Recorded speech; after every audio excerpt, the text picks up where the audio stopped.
오늘의 뜨거운 이슈, 정치 이슈 시원하게 풀어드리겠습니다. 오늘의 커버 스토리 어제요. 오늘도 조경준 아나운서와 함께하겠습니다. 어서 오십시오. 안녕하세요, 조경준입니다. 네, 조경준 아나운서 어제하고 오늘 커버 스토리 준비하니까 어때요? 처음이지만 네. 또 적응이 잘 되는 것 같습니다. 적응이 잘 되고 있어요. 네. 네, 잘하셨습니다. 오늘은 반팔 입고 오셨네요. 네, 출근길에 좀 날씨가 선선하긴 하지만 네, 네. 낮에는 또 30도 안팎으로 더운 그래요. 날씨가 이어진다고 덥더라고요. 하더라고요. 네, 또 낮까지 있을 것 같아서 예. 반팔 입고 왔습니다. 네, 자 오늘의 주요 뉴스 짚어보겠습니다. 이재명 정부 국무회의에서 1호 법안이 3대 특검법이었어요. 3대 특검법 의결했고 공포가 된 거죠?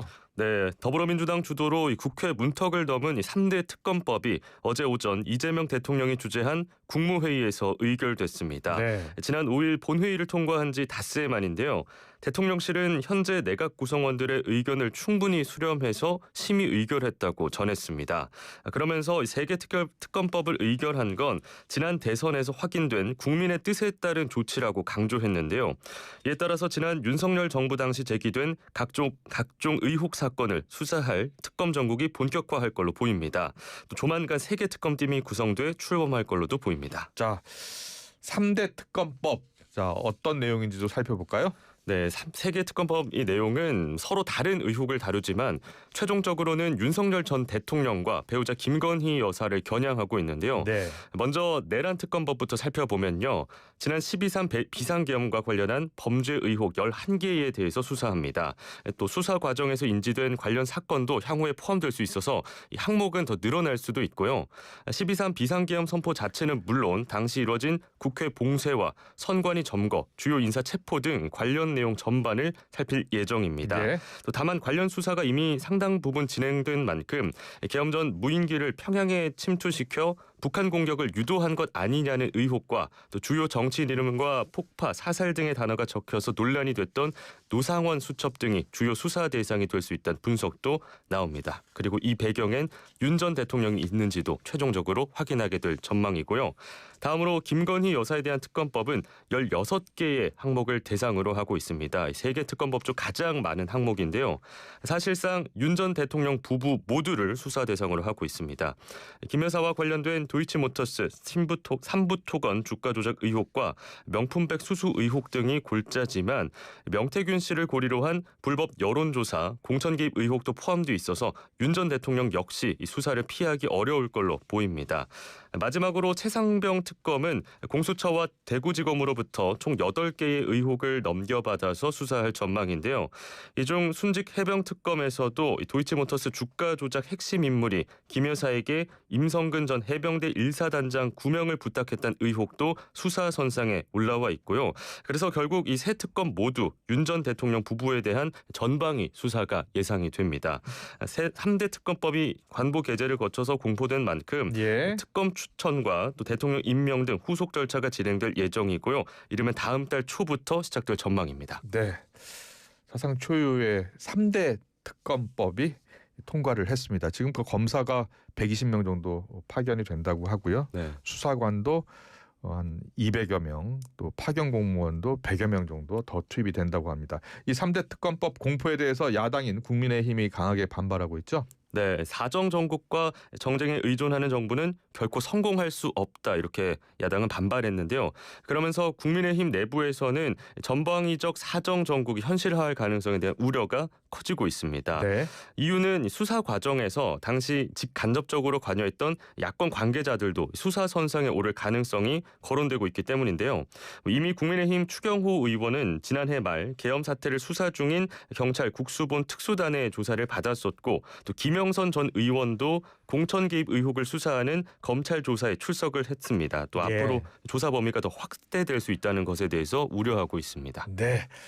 자, 3대 특검법에 대해서 짚어봤고요. 그리고 어제 이재명 정부가 새로운 인사 시스템을 발표했는데 그게 국민 추천제예요? 어떤 내용입니까? 네, 우선 이재명 대통령은 기존의 윤석열 정부의 그 인사 추천 검증 시스템을 폐지하기로 했습니다. 그래요. 예. 예, 먼저 이 기존의 인사 추천 검증 시스템을 폐지했다는 이야기는 법무부 인사정보관리단을 폐지해야겠다 이 말인데요.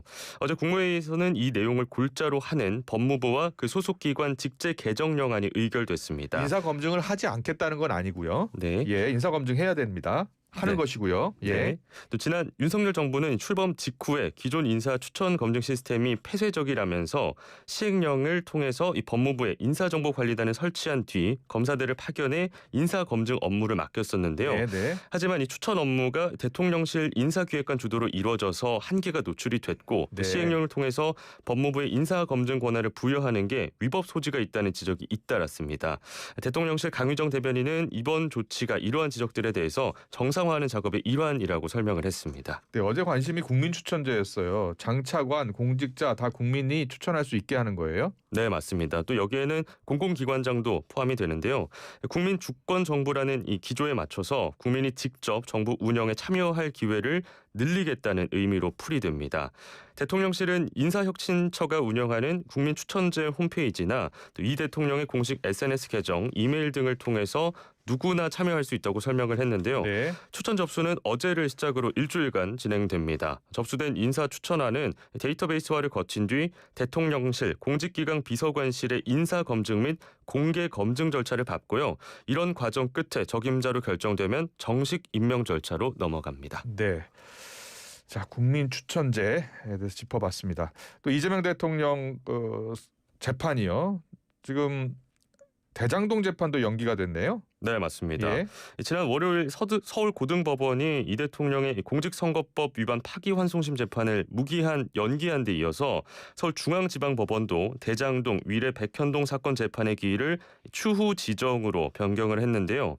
오는 24일 공판기일이 잡혀 있었지만 이번에도 재판부의 헌법 84조 해석에 따라서 사실상 재판을 중단한 걸로 보입니다.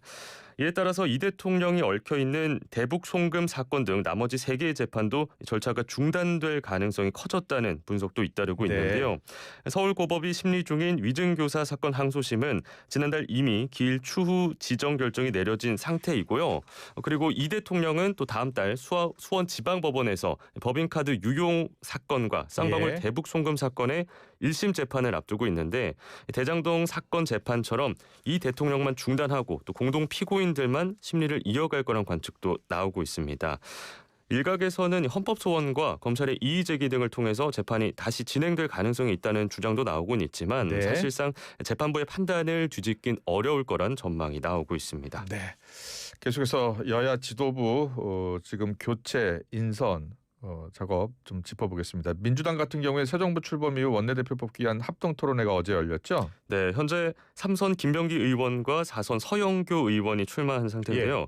후보자들은 이 집권 여당의 원내대표로서 원활한 당정 관계를 만들 수 있다는 점을 각자의 방식대로 강조하면서 표심 구애에 나섰습니다. 먼저 김병기 의원은 원내의 민생 입법을 담당할 부대표직을 신설하고 여당 상임위원과 장차관 회의를 정례화해서 국회와 행정부의 소통을 강화하겠다고 밝혔고요. 또 정치 복원을 강조하면서도 내란 책임자들을 사회의 발을 못 붙이게 하겠다 이렇게 말하기도 했습니다. 그리고 서영교 의원은요. 추경 30조 원을 편성해서 전 국민 재난지원금을 지급하고 기업 규제를 완화해서 경제를 살리는 마중물을 만들겠다고 약속했고요. 또 검찰개혁과 사법개혁을 추진하고 방송법을 통과시켜서 언론개혁을 이뤄내겠다고 말하기도 했습니다. 그리고 야당을 향해선 법사위 자리를 꿈도 꾸지 말라 이렇게 이야기하기도 했습니다. 차기 원내대표는 내일부터 이틀 동안 권리당원 온라인 투표와 13일 의원 투표를 거쳐서 최종 선출될 예정이고요. 당원 표심 20%가 처음으로 반영됩니다. 네. 자, 국민의힘도 지금 차기 원내대표 선출을 앞두고 있어요. 내부 기싸움이 고조되고 있다고요? 네, 아직 공식 출마 의사를 밝힌 의원은 없지만 예. 거론되는 후보군만 10명에 달하는 상황입니다. 그래요. 예. 3선과 4선 의원들은 물론 원내대표를 맡은 경험이 있는 김기현, 나경원 의원의 추대론도 일부에서 나오고 있고요. 당내 최다 선 중 한 명인 6선 조경태 의원도 출사표를 낼 가능성도 일각에서 제기되고 그래요. 있습니다. 지난 대선 패배로 소수 야당이 된 만큼 차기 원내대표는 거대 여당을 상대로 원내 협상을 진두지휘하는 동시에 당 쇄신의 기틀을 잡아야 하는 막중한 책임과 역할이 요구되는 자리인데요.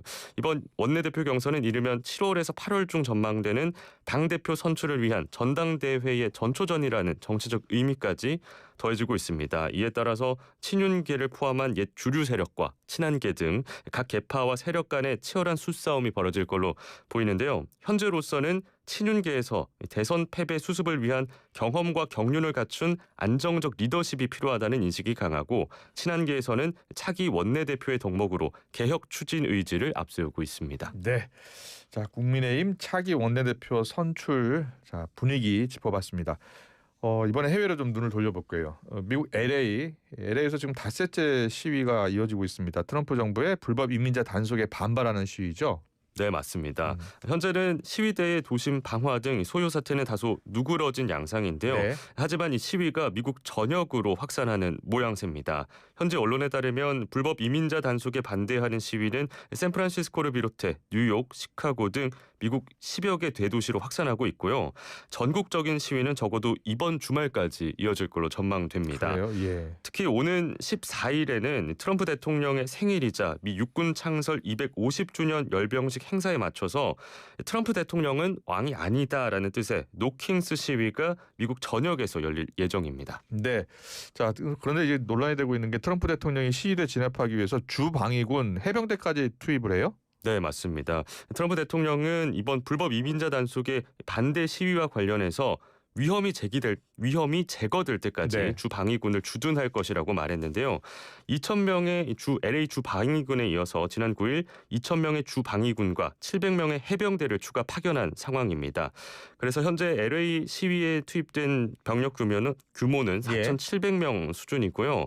트럼프 대통령은 군 병력이 현지 시위 진압 인원에 대한 간접 지원을 넘어서 참가자를 직접 진압할 수 있도록 하는 이 반란법을 발동할 것이냐는 질문에 반란 행위가 있으면 분명히 발동할 것이라 이렇게 말하면서 지켜보겠다고 이야기했습니다. 다만 LA에 배치한 해병대는 아직 시위 현장에는 투입되지 않은 걸로 파악이 되고 있고요. 그래요? 또 앞서 설명드린 그 노킹스 시위에 관련해서는 네. 이 시위자가 또 있으면 엄중한 무력에 직면할 거라면서 강경 진압을 예고하기도 했습니다. 네, 지금 이 시위가 미국 전역으로 확산하고 있는 것 같아요. 불상사가 없어야 될 것 같습니다. 지금까지 조경준 아나운서와 함께했습니다. 오늘의 커버스토리 수고하셨습니다. 네, 고맙습니다. 울림이 계속되는 모든 것들을 우리는 명작이라고 부른다. 지금도 시간이 지나도 메르세데스 벤츠 S클래스 지금 가까운 전시장에서 모든 인쇄 가능한 성원 에드피아. 온라인 주문 간편한 성원 에드피아. 누구든지 어디서나 쉽고 빠르게 인쇄의 유토피아 성원 에드피아. 여름에는 부채 판촉물. 다양한 부채 역시 성원 에드피아. 안녕하세요, 정혜인입니다. 교보생명에는 아주 특별한 능력이 있대요. 바로 마음을 읽어주는 교감 능력. 요즘 시대, 요즘 당신에 맞춰 마이데이터로 더 정확하게 보험 생활을 밸런스 있게. 궁금하다면 지금 교감하러 교보로 감. 본 광고는 광고 심의 기준을 준수하였습니다. 쉽고 빠른 행사 준비는 산책꾼. 원스톱 행사 서비스 행사 준비는 산책꾼. 아하! 잔치꾼으로 행사 준비 끝. 쉽고 빠른 행사 준비는 산책꾼. 원스톱 행사 서비스 행사 준비는 산책꾼. 행사 준비할 땐 잔치꾼. 안녕하세요. 카드 고객센터입니다. 고객님의 개인정보가 유출된 것 같은데요. 확인을 위해 이 앱을 설치하셔야 합니다. 혹시 이런 전화를 받아보신 적 있으신가요? 익숙한 카드사, 친절한 상담원, 믿을만해 보여도 이건 보이스피싱입니다. 어떤 기관도 절대 앱 설치를 요구하지 않습니다. 카드 배송과 고객센터를 사칭해 앱 설치를 유도하는 보이스피싱. 최근 가장 피해가 급증한 금융사기 수법입니다. 의심스러운 전화는 즉시 끊고 금융기관이나 112, 경찰에 신고하세요. 보이스피싱 예방 금융안전 캠페인 초혁신 디지털금융 NH농협은행과 함께합니다. 7월은 바로 산업안전 보건의 달. 산업안전 신기술 등 우수 사례를 공유하고 안전한 현장과 일터를 조성하는 산업안전보건의 달은 7월 첫째 주 월요일 기념식을 시작으로 7월 7일부터 11일까지 일산 킨텍스 제2전시장에서 박람회 등 전문 세미나 중앙행사, 7월 14일 후 전국 각지 행사로 한 달간 이어질 예정입니다. 안전문화 확산을 위한 산업안전보건의 달. 자세한 내용은 홈페이지에서 확인하세요. 이 캠페인은 고용노동부와 한국산업안전보건공단이 함께합니다. YTN 라디오 캠페인 생명